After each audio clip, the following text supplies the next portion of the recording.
I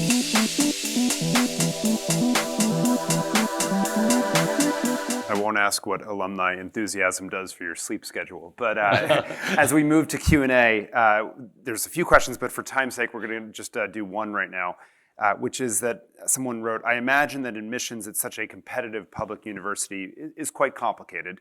A lot of your counterparts in the private university space can prioritize what they choose in admissions, financials, racial equity, things like that.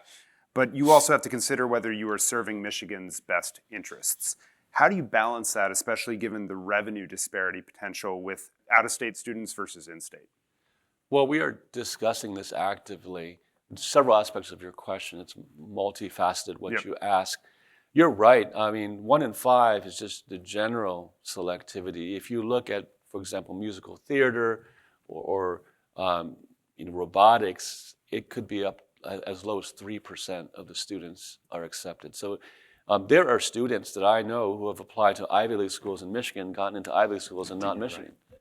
That is something that we think about. We think about, are we the right size? We are large. We are now the largest public university in the state of Michigan. But if you, Jeff, as you've written, if you compare our size to Toronto or Arizona State or UBC, we're significantly smaller.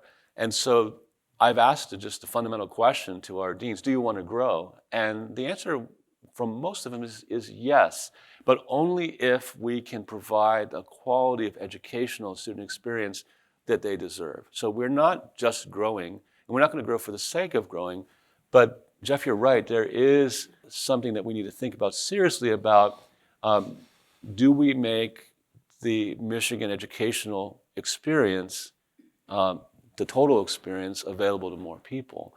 Because there's an important role public universities play. If you count all the graduates from the elite privates, they don't have the output that we do. So if you look at Michigan, Michigan State, Wayne State, Ohio State, Illinois, the Big Ten universities, our output is enormous. And so we have a responsibility to provide an uncommon education to the common person, which is kind of our foundation to what we do as an institution. So we need to think about it. We are thinking about it. That's part of your question. The other part of your question was the differential in in-state versus out-of-state.